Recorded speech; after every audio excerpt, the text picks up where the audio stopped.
Before we get into the video, could everyone please subscribe to my Endless Diary Tales channel? Thank you so much. My husband, the man who loved me to his very core, and I were reborn together. In our previous life, Ethan Miller, my husband, was a brilliant film director, while I was a celebrated actress adored by millions. We were the perfect couple, walking hand in hand toward the highest glory of our lives. In the final moment before he closed his eyes forever, his last words to the world were, "She is the only muse of my life." When I opened my eyes again, I had returned to the moment before my official debut. Right at the audition for Ethan's new movie. All the actors were nervously waiting, everyone except me. The corners of my lips curved into a confident smile. He'll choose me. He's mine. But then Ethan walked past me with a calm indifference, his gaze stopping on the beautiful face of another girl. In that instant, I suddenly realized that maybe he didn't want to relive the same life as before, and perhaps he didn't want to fall in love with the same woman again. It took me a moment to fully grasp what was happening. This was the set for the audition of Spring Serenade. At that moment, I understood I had been reborn. I felt a brief wave of confusion, uncertain why I was given a second chance at life. Because honestly, my previous life had been flawless, so perfect that there was nothing left to regret. In my career, I was a powerful actress who had once won the Lifetime Achievement Award at the Oscars. As for family, though my husband and I had chosen not to have children, I had a man who loved me more than anything else in the world. Ethan and I had met during Spring Serenade. From two nobodies in the film industry, we rose together to the peak of fame. People often said we were the perfect combination of two geniuses, a legendary love story that would never fade in the entertainment world. If there was anything to regret, perhaps it was that we had worked too hard when we were young. When Ethan turned 60, he left this world. Before closing his eyes, he gripped my hand tightly and whispered, "You are the only muse of my life." I cried silently, clutching his hand as I choked out, "If there's a next life, I still want to love you." Ethan smiled faintly, then closed his eyes forever. Less than 2 years after his death, overcome by endless sorrow, I too left this world. And when I opened my eyes again, I was back here 19 years old, a sophomore at the Film Academy, preparing to audition for the lead role in Spring Serenade, the role that would open the brilliant, radiant path of my career. Though I still didn't understand why I had been given another chance at life, once I calmed down, I accepted it naturally.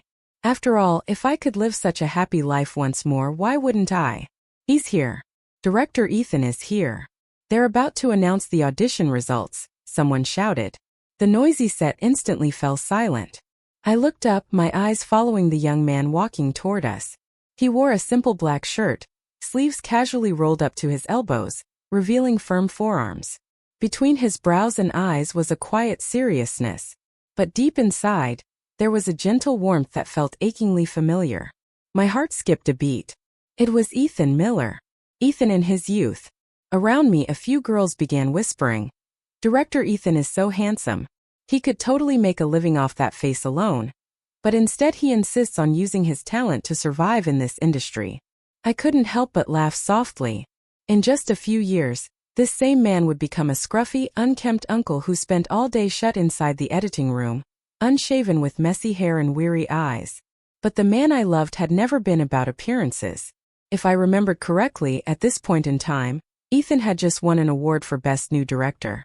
It wasn't a major award, but for film students like us, he was already someone standing high above the clouds, an unreachable figure. "I wonder who director Ethan will choose," a guy next to me murmured. "I was so nervous earlier that I completely messed up. I'll be satisfied if I can just get a small supporting role." Everyone's faces showed clear anxiety. Everyone except me.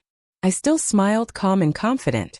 The more I heard them praise him, the more satisfaction I felt rising inside. He was exactly that kind of man. Brilliant, extraordinary, and from the very beginning, his eyes had only ever been on me. Luna Nguyen, he loved me for an entire lifetime, cherished me for an entire lifetime, and even in his final moments he never stopped confessing his love to me. I lifted my head, my gaze locking on Ethan. For a moment, I thought I saw his eyes briefly pass over me. I smiled softly, like a silent greeting filled with hidden meaning. But the next second that gaze turned away, cool and indifferent. "The lead role in Spring Serenade has been decided," Ethan said, holding a notebook in his hand. His deep voice was steady but firm. "Leah Johnson." All eyes immediately turned toward a girl sitting quietly in the corner. She widened her eyes in shock, her cheeks flushed pink, her timid posture like that of a frightened fawn, innocent and pure, and I froze. Why didn't Ethan choose me this time? What had changed? The female lead of Spring Serenade was supposed to be mine.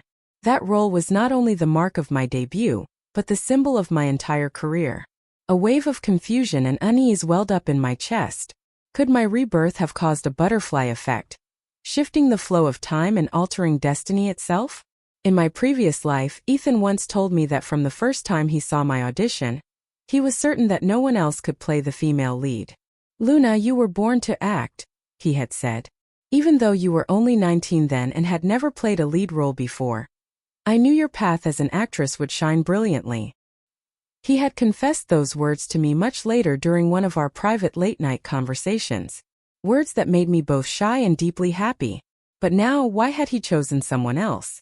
I clenched my trembling hands, my fingertips cold with anxiety. Without Spring Serenade, would Ethan and I even have the chance to cross paths again in this life? In our previous life, it was during the filming of Spring Serenade that we began to understand each other, to grow closer. Feelings began to bloom. Though with a 7-year age gap between us, neither of us rushed into love. What truly brought us together was the failure of Spring Serenade. It was the artistic film Ethan had poured his heart and soul into. Yet, when it premiered, it faced a disastrous box office performance. Viewers complained that the pacing was too slow, the story too obscure, and many began to question Ethan's talent as a director.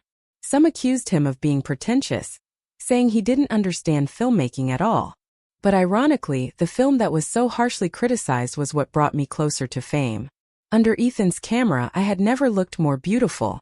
One review even wrote, "The heroine captured by the director's lens is like the moon hanging high on the horizon. Delicate yet strong, lonely yet free." From that moment, I gained countless fans for both my beauty and my acting.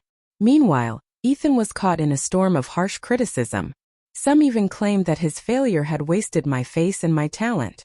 I felt terribly guilty. That was why I often texted him on WeChat, comforting him, encouraging him, reminding him to stand tall and prove his genius once more. And little by little, our conversations became more frequent.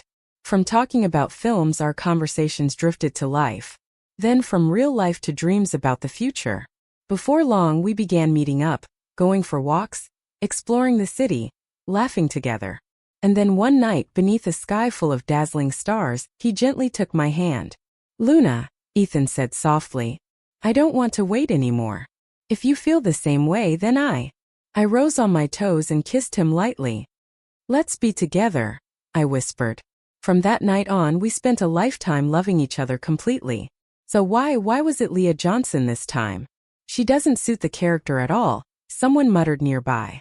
Around me, whispers spread quickly, echoing my own disbelief. The female lead in Spring Serenade was a woman who had endured the ups and downs of life, who transformed from innocence to maturity. It was a role that demanded depth and the aura of someone who had lived, someone with emotional weight. But Leah, her face was far too youthful, her features still soft with inexperience. How could she possibly carry such a complex role? Ethan's calm, steady voice broke through the murmurs. "We've revised part of the script," he said. "The focus will now be on the female lead's high school years. Overall, Leah fits the role best." I froze. The script has changed. Ethan went on explaining the new storyline. And the more I listened, the more my heart sank. This was nothing like the Spring Serenade I remembered. The new version was commercial, fast-paced, full of drama, and easy to follow. It had turned into a mainstream popcorn flick. Something quick, shiny, and shallow. That wasn't Ethan's style. Not at all. Some of the actors still looked uneasy, but after hearing his reasoning, they stayed silent, accepting the decision. I quietly gathered my things, my thoughts spinning as I followed the crowd out of the studio. Then behind me, I caught a whisper dripping with mockery. "Word is Ethan and Leah have been together for a while. He probably just picked his girlfriend and held auditions for show." I froze in my tracks. No, that can't be true. Ethan wasn't that kind of man. I refused to believe it. Without thinking, I turned and ran back, letting my instincts lead me until I stopped outside the lounge. The door was slightly ajar. From inside came Leah's soft, trembling voice. "Mr. Ethan, I thought you wouldn't choose me because you were afraid people would get suspicious." And suddenly a flash of memory hit me. I remembered. Leah had been Ethan's former student. He'd once taught her acting. In my memories, Ethan had always been calm, composed, and rational. Even when he was torn apart by public criticism in our previous life, he had never lost control. Even on our wedding day, the happiest day of his life, his joy was quiet and steady. He simply smiled more brightly than usual. I had never seen him lose his composure until now. Through the half-open door, I saw him reach out and pull Leah tightly into his arms. The possessiveness in that gesture made him seem like a stranger to me. "You silly girl," Ethan murmured. "I changed the script because I wanted to cast you. How could you not see that?" Tears welled up instantly in Leah's eyes. Her voice broke. "But last month when I confessed my feelings, you told me we shouldn't see each other again." "I was wrong," Ethan said, lowering his head to look at her. His voice was low but frighteningly firm. "You can do whatever you want. I won't run from my feelings anymore. But promise me, no matter what happens, you'll live your life well." Leah stared up at him, stunned, saying nothing. Ethan smiled faintly, then bent down and placed a gentle kiss on her cheek. By the time I left the studio, rain was pouring from the sky. I hadn't brought an umbrella. The water streamed through my hair, soaking my clothes cold enough to pierce my bones. But even that chill couldn't compare to the icy numbness spreading through my heart. And in that moment I finally understood.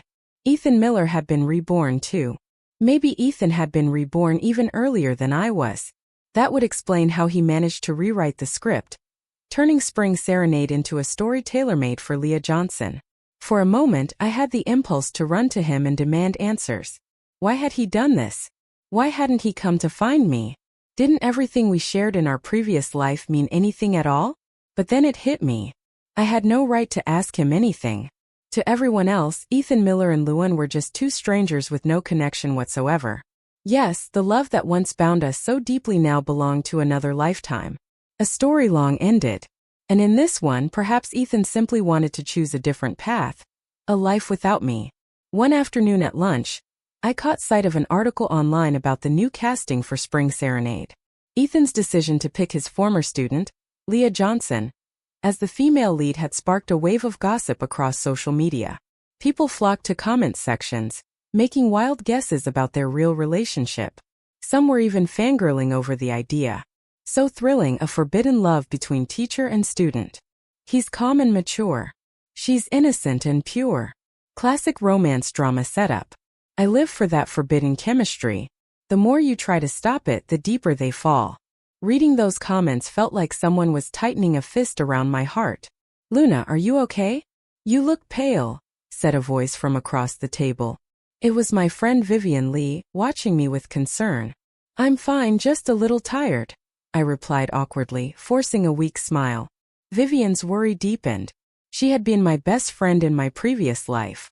Back then, she'd started out as a rising star in teen dramas, gaining both fame and fortune, and later transitioned behind the scenes, becoming a successful producer. She always knew exactly what she wanted, but me? After being reborn, I felt lost, stuck between the crossroads of what was and what could be. "Is this about the audition?" Vivian asked gently. "I know you admire director Ethan a lot, and it's natural to be disappointed, but come on, you're only a sophomore. Failing an audition is totally normal." I lowered my head, stirring the rice in my bowl with my chopsticks, saying nothing. Vivian sighed. "Don't be so upset. Actually, I've received a few casting invitations for a new web drama. It's not a theater release, but it's still a good opportunity. Want me to recommend you?"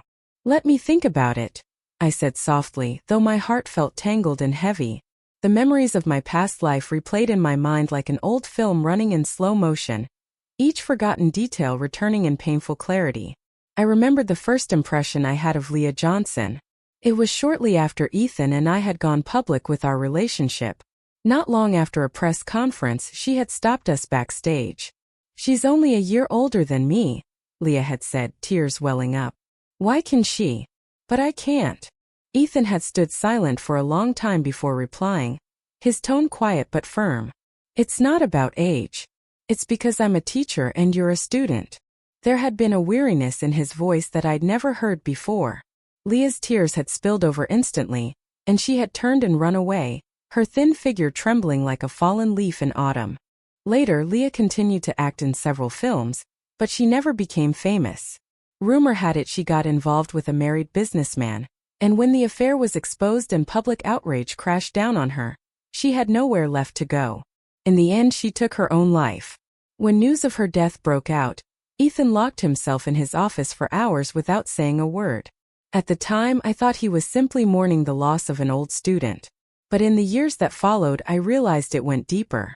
Every year on the anniversary of Leah Johnson's death, Ethan would quietly visit her grave to light incense and pay his respects.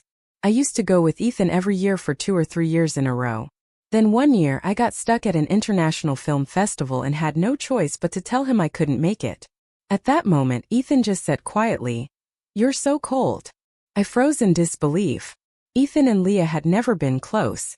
Not really. I had gone with him to visit her grave for years. Wasn't that enough? And yet, because of her, he called me heartless. Still, I tried to reason with myself. He was an art house director. Sensitive, perceptive, attuned to every emotion. Maybe that was just how he was. Later, he apologized. We made up and he never mentioned the visits again. I thought I'd forgotten. I thought Leah Johnson was just a small, irrelevant piece of the past. But standing here now, I finally understood. Ethan Miller had always kept a place in his heart for Leah. This time he came back to make things right for her, and he wasn't going to let her go again. My phone suddenly buzzed. A text popped up from an unfamiliar number. "Miss Lunn, Gwen, we were very impressed by your audition performance. Would you be interested in playing the supporting female role in Spring Serenade?" Supporting role? I murmured. Vivian leaned over to peek at my screen, her eyes lighting up. "Luna, that's a great opportunity. Even if it's not the lead, a supporting role in director Ethan's film is still amazing." I shook my head and tossed the phone aside. "I'm not doing it." "What? But you've always said you admired his work." "Not anymore," I said with a soft, bitter laugh. This version of Spring Serenade is nothing but a patchwork remake stitched together from all the successful movies Ethan remembered after being reborn. But I knew the truth. In our past life, Ethan despised plagiarism. He used to say, "If I ever run out of ideas, I'd rather be ordinary than steal someone else's creation." And now, just to make Spring Serenade a hit, just to lift Leah up, he was willing to throw away everything he once stood for. "Vivian. All right, I'll respect your choice. But what do you plan to do next?" "I don't know," I muttered, scrolling absently through my phone. Then a headline caught my eye. The school's official channel had just posted an announcement. Casting auditions for a community short film. My eyes lit up instantly.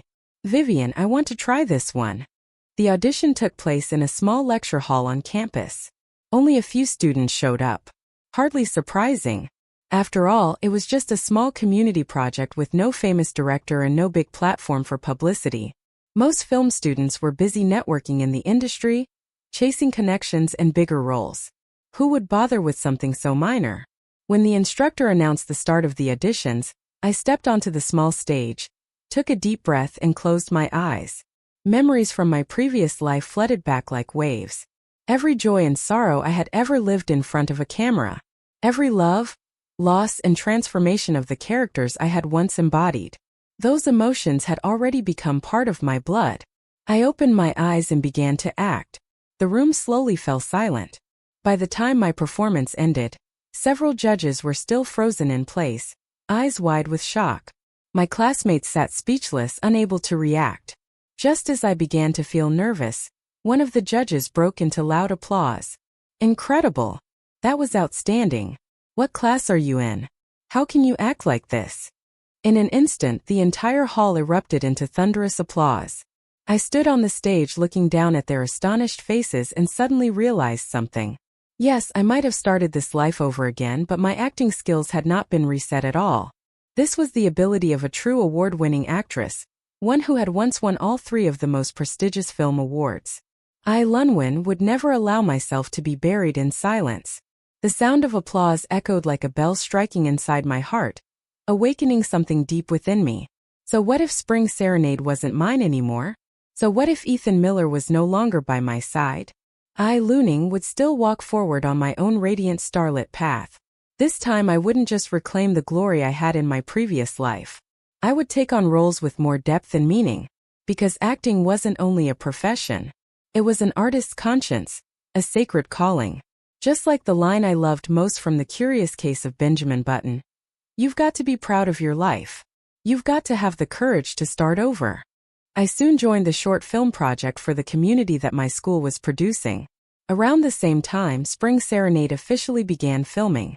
The movie constantly appeared on trending searches, but instead of focusing on the story itself, the public's attention centered entirely on the relationship between Ethan Miller and Leah Johnson. Ever since reporters had caught Leah moving into Ethan's home, neither of them bothered to hide it anymore. They were seen everywhere together, hand in hand, inseparable. In one photo taken at the parking lot, Ethan had a cigarette in one hand while the other cradled the back of Leah's neck as he kissed her passionately. Another picture showed him wiping the corner of her mouth with a tissue as they ate street food, then playfully covering her entire face with the napkin while she giggled and playfully hit against his chest. Ethan laughed too, like a mischievous young man teasing the woman he loved. At the backstage of a film festival, the man who once hated socializing was seen walking up to ask for an autograph from a young male actor. When a reporter questioned him about it, Ethan just smiled faintly and said, "A girl I know really likes him." The comments online exploded instantly. He called her a girl. Oh my God, this man knows exactly how to melt hearts. So sweet. Leah must have saved the entire galaxy in her past life to earn a man like him. That adorable sunny little girl. Even I'm a guy and I'm falling for her too. I scrolled through each comment in silence, every word stabbing into my heart like a needle. My eyes burned as my chest tightened painfully. This Ethan, the one in those photos and headlines, was someone I had never seen before. Vivid, alive, full of youth and tenderness. So, this was what he looked like when he truly loved someone. 2 months later, Spring Serenade wrapped filming and entered post-production. The media frenzy about their relationship finally began to fade.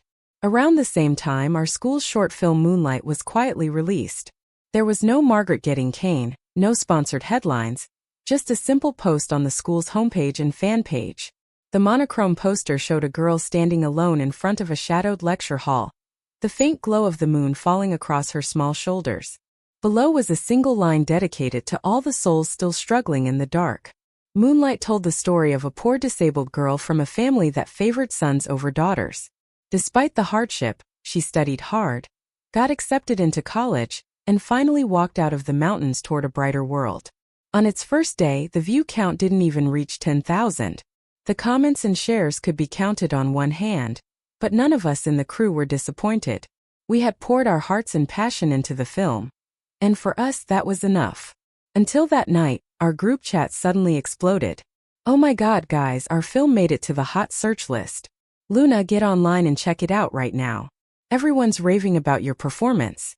It's incredible. I blinked in surprise, opening Weibo, barely believing what I was seeing.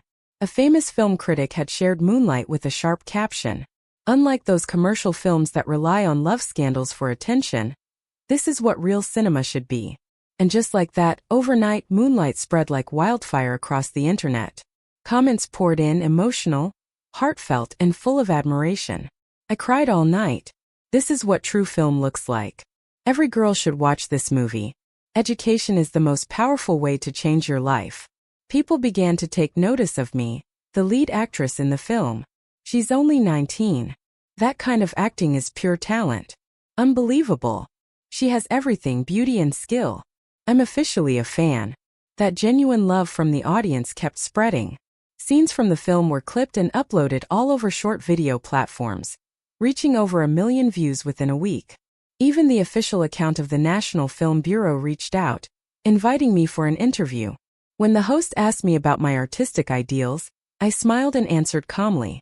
At my age, it's probably too early to talk about artistic ideals. Right now, I just hope I can bring something good into the world. Where sunlight can't reach, I hope the moonlight can. That simple, sincere answer exploded across social media. This is what a real actress looks like. She acts not for fame but for meaning. Take notes, all of you chasing clout with scandals. This is depth. This is grace. I couldn't help but notice that many of the comments subtly targeted Spring Serenade and the endless gossip surrounding Ethan Miller and Leah Johnson. Ethan must have noticed it too. Yet, for some reason, he pressed like on our film's post and even reshared the video with a caption. A wonderful community project. The lead actress's performance is truly outstanding, extraordinary. Her future has no limits. I stared at those words, and suddenly the corners of my eyes burned. Memories I had tried so hard to bury came flooding back like a rising tide. I remembered Ethan at 26, crouched on the cold set of Spring Serenade, wrapping his jacket around the red frozen hands of a 19-year-old girl named Lunnan. I remembered him at 27, pressing me gently against the door of the editing room when I stopped by to visit the crew, his breath warm against my ear. It's been 2 months since I last saw you. I can't wait until the film wraps. I remembered him at 30, standing at the end of a glittering red carpet, tenderly wiping a tear from the corner of my eye. I'll love you for the rest of my life, through every joy and hardship. A lifetime. It sounded so long. And yet somehow he truly kept that promise. So why did that love only last one lifetime?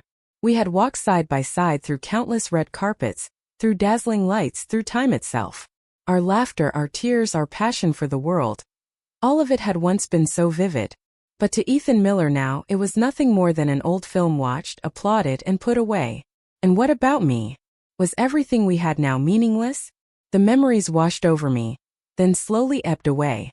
A cold wind struck my face, pulling me back to the present and drying the tears from my eyes. This will be the last time I cry for you, I whispered. I wiped my tears, opened my follower list on WBO, and found Ethan Miller's account, the one that had just followed me. Without hesitation, I blocked him. The success of Moonlight was like the first brick laid on the path to my rebirth in the entertainment world. I was still only a sophomore, yet the casting offers began to pour in one after another. Before long, I was stepping into my next film project. My first leading role in a feature film was The Little Tree, a deeply humanistic story about the life of a deaf and mute female painter. The director was a newcomer too, and because of budget limits, there were no grand sets or flashy effects. Most of the scenes were shot on sidewalks and in public parks. Yet, the script was written with remarkable care. Every line of dialogue was filled with sincerity and compassion. It reminded me of Ethan Miller in the old days. Around that same time, Spring Serenade had finished post-production and was officially released. As expected, the movie exploded in popularity. The internet was flooded with discussions, behind-the-scenes photos, interviews, and gossip about the lead couple. Everything was swept up in the frenzy surrounding Spring Serenade. But that wasn't surprising. After all, when a film borrows all the best elements from dozens of future box office hits, how could it not go viral? However, once it premiered, reviews quickly became divided. The story feels shallow, pandering to mainstream tastes. There's no real depth here. Looks like director Ethan finally gave into the market. None of that creative brilliance from his early award-winning work remains. Leah Johnson's face doesn't suit the big screen. Her acting's average at best. She should spend a few more years in TV dramas to gain experience. Still, one fact couldn't be denied. The film was a commercial hit. Ethan Miller was more famous than ever, and Leah Johnson became an overnight star. From then on, our paths completely diverged. I poured my whole heart into acting. I never appeared on game shows or variety programs to boost my popularity. Whenever I accepted a role, I never cared whether my co-star was famous, whether the director was well known, or how big the budget was. There was only one thing that mattered: whether the script moved me. Not every film I did was a hit or a box office success, but my reputation in the industry grew steadily. I built an incredibly loyal fan base and even won my first Best Actress award earlier than I had in my previous life. Ethan, on the other hand, went in the opposite direction. Or perhaps I should say I could see his hesitation. After directing 2 wildly successful commercial films back-to-back, he suddenly announced he would return to making an art film. But soon people noticed that Leah Johnson didn't fit that kind of project at all. Reporters repeatedly caught them arguing on set, sometimes even shouting at each other. Once, Ethan even threw the script in her face, yelling that she didn't understand a thing. In the end, the female lead of that art film was replaced by an unknown actress. As for Ethan and Leah, though they never publicly announced a breakup, from that point onward, she stopped appearing in any of his movies. Leaving the safety net Ethan had built for her, Leah took on 2 lead roles in other projects, but both flopped disastrously. Gradually, the film industry began to forget her. Losing her place in cinema, she turned to romantic dramas, game shows, and variety programs to stay relevant. Though she still drew some attention, her star had clearly begun to fade. And so, our lives settled into separate orbits. I once thought that in this lifetime, Ethan Miller and I would never cross paths again until one day we did. It was at a film awards ceremony. By sheer coincidence, our seats were arranged right next to each other. I carefully lifted the hem of my gown and walked to the seat listed on my invitation. Ethan was already there, dressed in his usual black suit, a cigarette between his fingers. But the moment his eyes met mine, they widened in shock. He quickly stubbed out the cigarette, almost as if he'd been caught doing something forbidden. "Miss Luna," someone greeted politely. I gave a slight nod and quietly sat down beside Ethan. The awards ceremony began. The lights in the hall dimmed and clips from the nominated films played one after another on the massive screen. Applause and cheers echoed endlessly throughout the room. "I saw your new film, The Empress," Ethan said suddenly, his voice soft as a whisper. "You acted beautifully." "Thank you," I replied calmly. He continued, "Actually, not just your new one. I've seen all of your films. You're the most gifted actress I've ever met. Honestly, I've always hoped for a chance to work with you." I froze for a moment and turned toward him. In the dim light, the side of his face looked unusually gentle. The corners of his lips curved into a faint smile. "Though," he added, "I don't know if you'd even consider working with me." I kept my tone even as I answered, "I don't think I deserve such praise, Director Miller. You're an excellent director yourself. It's just that I can be a little selective when it comes to scripts, and my filmmaking style might not suit yours very well." My words were calm, but inside I felt a flicker of surprise. I had always assumed Ethan, like me, wanted no connection between us in this lifetime. But perhaps he didn't know that I, too, had been reborn. Maybe his words were just polite small talk, nothing more. After my subtle refusal, Ethan's expression faltered slightly, but he didn't press further. I thought our conversation had ended there. The Empress went on to sweep the awards, while Ethan's film, though nominated, won nothing. After the ceremony, once I'd finished an interview and was about to leave, Ethan approached me again. "Do you have a car coming? If not, I can give you a ride." I hesitated briefly before replying softly, "Thank you, but my assistant's already on the way." He nodded without another word. Outside, rain was pouring heavily.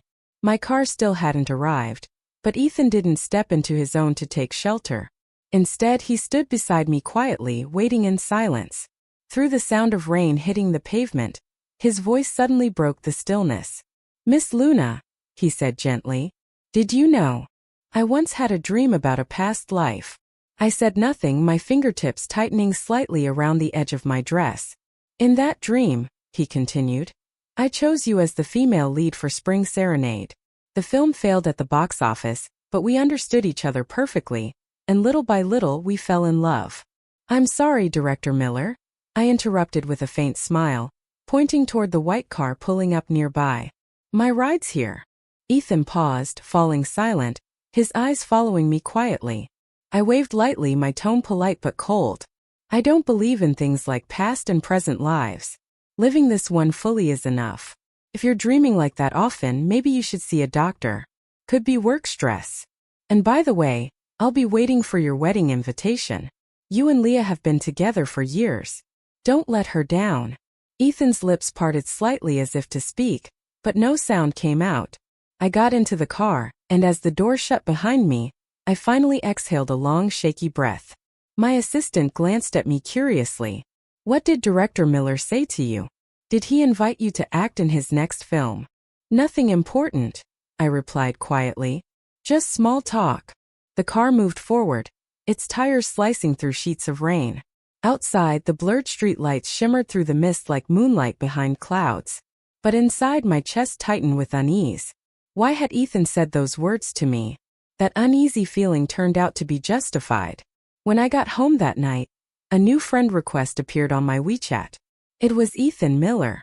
I hesitated for a long time before finally pressing accept. Not long after, messages from him began appearing one after another. Miss Luna, are you free these days? I'd like to treat you to dinner. You're busy? Then maybe another time. Do you have any plans coming up? If you're free, would you like to go hiking together? It's good to relax sometimes. I typed a brief reply. I'm in training right now preparing for my next role. I don't really go out much. I texted back when he kept trying to make small talk. What kind of movies do you like? Which actors are your favorite? Ethan asked. Then one after another, he began naming films and actors. Every single one of them was something I had loved in my previous life. After living through 2 lifetimes, I wasn't naive enough not to understand what he was hinting at. His intentions were clear. He was showing affection, trying to pursue me. But that only left me more confused. What about Leah Johnson? Had something happened between them? Ethan's messages kept coming nonstop on WeChat. So many that my inbox started to overflow. In the entertainment world where you can barely look up without meeting someone's gaze, it's rare to feel truly cornered. Yet somehow I couldn't bring myself to block him. After thinking for a long time, I finally decided to end it properly. Let's have dinner tomorrow night, I texted. There's something I need to say to you. His reply came instantly, so fast it was almost as if he'd been waiting by his phone, afraid I might change my mind. The next evening, when I arrived at the restaurant, Ethan was already there in a private room, wearing a formal suit. On the table sat a bouquet of bright red roses. When he saw me, he smiled, eyes glowing with quiet anticipation. Luna, he greeted softly. I kept my distance, returning a polite nod. Director Miller. He gave a faint, awkward laugh and gestured toward the menu. I already ordered. See if it's to your taste. Of course it was. Every dish was something I used to love in our past life. He remembered them all. I nodded and took my seat across from him. So, you finally agreed to have dinner with me? Ethan said with a smile, one so warm and boyish it made him seem momentarily disarmed, almost innocent. I'm really happy. He poured me a glass of water, his voice gentle. We're both adults now. I don't want to beat around the bush anymore. Then his expression shifted slightly and his tone grew serious. The truth is, Luna, I like you. I want to be with you. A faint blush rose to his cheeks, but his eyes stayed firm. I smiled slightly, lifted my teacup, took a slow sip and placed it back down. Then tell me, why didn't you pursue me after you were reborn? Why did you choose Leah Johnson first? Color drained from Ethan's face. His lips parted, trembling slightly. Luna, you remember? I do, I said calmly, meeting his eyes. I was reborn too. Silence filled the room. The air seemed to freeze around us.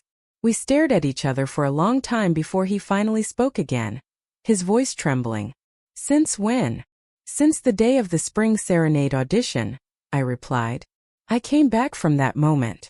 That audition was 6 years ago, he whispered, disbelief flickering in his eyes. Then why didn't you come to find me? Why didn't you ask me about Spring Serenade, about the role of Tasha? You loved that character so much. I gave a quiet, bitter laugh. When you chose Leah as the female lead from the start, what was there left to ask? I looked him straight in the eye. Ethan, I have my own pride and dignity. He fell silent again. After a long pause, he murmured almost inaudibly, I'm sorry. I closed my eyes halfway, forcing down the swell of emotions rising in my chest. So what about your feelings for me in our last life? I asked softly. Were they a lie? His head snapped up, eyes wide. How could they be a lie? They weren't. Never. Ethan suddenly stood, both hands gripping his head as if in agony. His voice cracked, almost breaking as he shouted, Luna, I loved you. I loved you for an entire lifetime. His words poured out raw and trembling. But Leah's death, it was always a wound that never healed. I kept wondering if I had accepted her feelings back then. If I had stayed by her side, would things have turned out differently, even just for a few months? If I'd faced her feelings honestly, maybe. He swallowed hard, his voice trembling. I'll admit it. In our past life, I had a trace of affection for her, but it wasn't love. It was never as deep as what I felt for you. After she died, that small affection turned into guilt, a haunting I could never shake. Even though you and I lived a full, happy life together, that shadow never disappeared. That's why I chose her after being reborn. I thought maybe this time I could make it right. I cut him off, my tone calm but cold. You wanted a different life, didn't you, Ethan? I said quietly. No, that's not it. He stammered, shaking his head hard, almost desperately, as if he could deny the truth by force. First, I only meant to stay with her for a short while. I swear. But after some time together, I realized we weren't right for each other at all. Everything, our habits, our way of thinking, even how we saw the world, it was all different. I tried to end things many times, but Leah was so fragile. I was afraid she'd do something reckless. It wasn't until 6 months ago, after one terrible fight, that I couldn't take it anymore. I couldn't sacrifice my entire life just to carry the weight of hers. I had already helped her. I'd done my part, but I couldn't trade love for guilt. Luna, the one I love, it's always been you. I looked at him. His eyes were red, his expression frantic, as if terrified I wouldn't believe him. But inside me there was no ripple of emotion, only calm emptiness. I sighed softly, my tone gentle but cold. Ethan, stop lying to yourself. You once knew the sweetness of a red rose. So in this life you wanted to taste the white one just to see what made it different.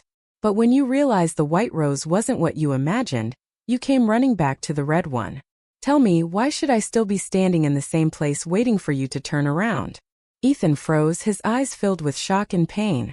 I picked up my purse and stood. My voice remained calm, but each word fell with sharp precision, like a blade carving into stone. Ethan, love isn't an experiment. You can't taste one kind of sweetness, then grow curious and want to experience bitterness, spice, or salt, only to return and chase sweetness again. I'm not here to complete some perfect version of your life. I won't stand still forever waiting for you.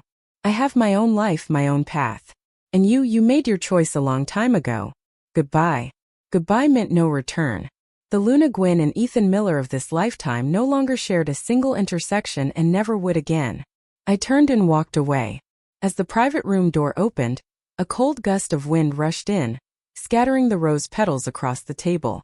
They swirled through the air like faded memories, dissolving into dust and drifting away with time.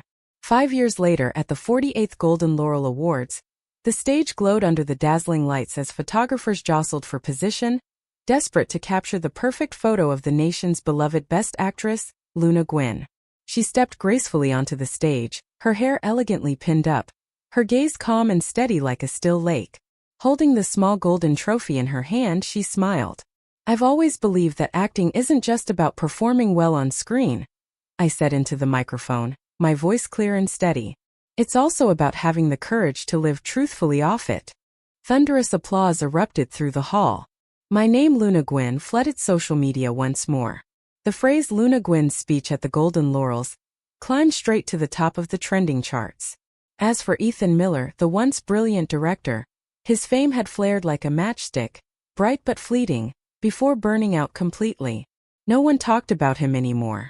No one knew that in a small dim apartment tucked deep in an alley on the southern edge of the city, a middle-aged man sat silently before a flickering screen, watching every moment of my appearance. He still kept the old projector, the one that played Moonlight, the very first film I had ever starred in. His eyes were red, the glow from the screen casting a pale shimmer across his worn face. Ethan Miller, once a legend among directors, was now just another forgotten name.